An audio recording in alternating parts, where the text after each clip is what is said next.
good. All right, Malcolm, I'm gonna jump into some Ram stuff really quick here. So a quick trivia question for you should be pretty easy. Who scored the first two touchdowns at SoFi Stadium when it opened in 2020? Your boy. Yes. So Yeah, and that came against the Cowboys too. Did you grow like was that? Did you grow up a Cowboys fan, being from I Texas, or did. like yeah? So Yeah, it was yeah, kind of extra sweet coming against the Cowboys. man, yeah. Cowboys. I think it was a Sunday night football game, and Yeah. my first time just playing that level, that level. And yeah, that was a fun time. I'll never forget that day, man. That was amazing for me. Um, and then kind of you went undrafted coming out of Texas. Was did you kind of expect to be drafted when you came out, and then did the Rams show a bunch of interest in you during the process at all, or right after the draft before you signed with them?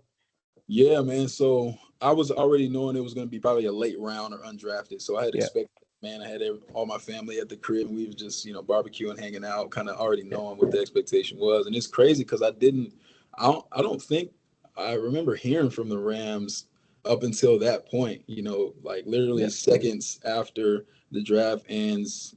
David Mulugeta, who's my agent, like calls me and he's like, "Hey, this one, and this one. Like, do your research. I'll give you 10 minutes. I'll give you 15 minutes. Do your research yeah, right quick and let me know." And so it was about a total of like 4 or 5 teams. And I remember, it was still St. Louis Rams at the time. And yeah, yeah, just diving into it, man, and diving into the roster and looking at it. It was a bunch of young guys at the time. And, obviously, had TG coming in there. And I was just like, man, the group felt good for me. Was able to talk to Coach Bones on the phone that day and just hearing from yeah. him Nice. felt great. It felt natural, and I was like, man, let's give St. Louis a try. I never Yeah. been there, but let's give it a try, man. And man, the Rams organization has been nothing but a blessing to me, and being able to go to Los Angeles, and that feels like a second or third home, man. With San Antonio, Austin, and LA, you know what I'm Yeah. saying? It's like that feels like home to me when I go back now. What was it like, kind of being a part of that same rookie class as someone like Todd Gurley and Rob Havenstein? He was a part of that draft Uh, class too, and he's still chugging along yeah. over there on the right side. So what was it like, kind of being part of that draft class? And then what was it just being in that running back room all the time? What was it that made Gurley kind of just so special? Man, I think, golly, there's a lot I can say about my guy, man. He's a different human being, man. Like, obviously he has all the athletic ability in the world, and just his size, I guess, as a running back, just the speed he had, the size he had, just the combination of the athleticism, it was just crazy to see. Like, you could see from the first time he touched the ball, I think he was still coming off the ACL, and it was maybe halfway through that rookie season, and Yeah. you could see it then that it's like Hall of Fame type qualities. You know what I'm saying? Like, Yeah. it was so easy to spot, and to be able to see him grow, and like we kind of grew up together a bit, and to be able to see him grow as a player, and then just to see how he handled everything. Because, like, let's face it, like in Hollywood, you know what I'm saying? Like, it was Todd Gurley was a superstar. He was a Yeah. legitimate superstar, and to be able to see like the way he treated people off the field, and the way he treated his teammates, and the way he joked around just like everybody else, and Yeah. how he just was as a person, man, was super amazing. And then, of course, like my guy Rob, like you said, my guy Rob still hanging in there. I got to give him a shout out. That's my guy right there. I Right. always text Rob because his birthday is like one day before mine, so I always text him Okay. every year. And yeah, man, I think Rob, man, he's Rob, and I think Tyler Higbee right now are like the Oh, last of yep. the Yeah. Mohicans The of the last of the St. Fisher. Louis Rams. Yeah. Yeah, the Fisher Yeah. era, like so, it's cool to see those guys playing, man, and I try to keep in touch with them, as much as we can, man. So I love seeing those guys, man. And it felt like those first few years for you guys. There was just, I felt like it was just, there was a lot going on. A lot going on. You had Yeah, 2016, you guys obviously you moved from St. Louis to LA. You have Hard Knocks coming in. man, Fisher gets fired midway through that, or yeah. towards the end of that 2016 season. So, I guess, kind of what was that kind of all that experience like for you? And then what was kind of the biggest difference kind of when Sean came in and kind of changed the culture going in 2017 and moving forward? Yeah, man. I think it was. You're right. It was a lot. It was a lot going on. I kind of forgot all that happened, kind of just at the same moment. But it was a lot going on. I think just me being a rookie, I think it was a little bit less impactful because it was just like another. change, but like I always kind of like imagine those longtime vets like James Laurinaitis at the time, Chris Long, William Hayes, Michael Brogdon. Like I think about those guys who kind of settled into St. Louis a little bit and then Yeah. just pick up and go. I think it was a little bit worse on them.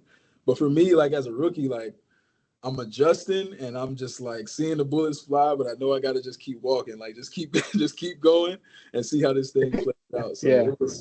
it was a thrill. It was fun to be able to have that culture change. And then, when you get to Sean, like coming in and just changing the culture, man, it was just so immediate. And it was, he was so relatable because he's our age, what I'm saying, out there, Yeah. Yeah. Yeah. coaching his butt off, man, and really doing an amazing job and simplifying everything and making sure he's taking care of us. But, just the system that he brought. That's really one thing I do admire, even like being done now, is like a lot of things that we're used to, like we need systems, like players, like we kind of need systems in a sense. Not everybody, but I think it's a good part of our life. Like if you have systems for a lot of the things in your life, and the way Yeah. Sean, like a system to everything, I think is a super special trait that he has, and being able to simplify, make things relatable to where you remember them, plays, calls, everything's relatable, everything's simplified, everything's categorized and grouped together. So it just makes the game easy. It makes your thoughts a little bit more free. And then everything is adjustable, right? And so Sean does a good job with that too. He listens to players, and then if something doesn't feel right, we'll give it a try. You know what I'm saying? Maybe we won't just change the whole playbook, but we'll give something to try. I've seen that happen with him. So being able to have that foundational system and then being able to kind of like take pieces and work off of that. I think that's the same thing with life, to be honest. Oh, of course, yeah. No, it's crazy. Just like I've studied leadership and just kind of in different organizational culture, and just kind of looking back on that and just kind of it all makes sense kind of when you think about it. And then I guess you played for Mac Brown at Texas. Sean McVay is kind of one of the better coaches in the NFL now. Did you just kind of in that 2017 season and 2018 and stuff? Kind of were there any similarities? I guess between the two of them, or they kind of polar opposites? And I guess kind of what was it like playing for two coaches like that? Man, I think that they had different styles, but they're obviously both great. I think Sean was kind of in it. He was in it with us, right? So he's out there on the field, and he may run a route or something to try to show something. So he's like really in it. What Coach Brown did a great job of was like super, super delegation. And so he may not say a bunch or do a bunch during practice, but you see him right over on the side with this little notepad he used to have, and he's writing everything down, Yeah. After practice, it's like he would just go down his notepad and he's giving everything. And then, obviously just hearing stories about him too is just the way he let his coaches coach and the way he delegated everything. And so different, but two amazing people, two amazing coaches. Yeah, for sure. And then just kind of you guys had a Super Bowl season of 2018. You guys made. Is there anything kind of about that season that kind of stands out and just kind of anything that still stings from that game in 2018? And then you leave in 2021 to Miami, and the Rams finally get it done. Does that sting a little bit too? Oh man, that messes with me a little bit. I ain't gonna lie to you, man. But I think no. So the 2018 season was man, from the jump, it felt like we were gonna do something. Like I didn't know what it was, but it just felt like it. I'm talking about in May. It felt like it, and to be able to have like the leadership we have and we had all-stars in every position, it seemed like, and vets who still were playing at a high level. Key to lead, Marcus Peters, who's kind of like scrappy, risky. He's pick sixes. Clay Matthews, I think, was he a part of that? Yeah, a part of that team.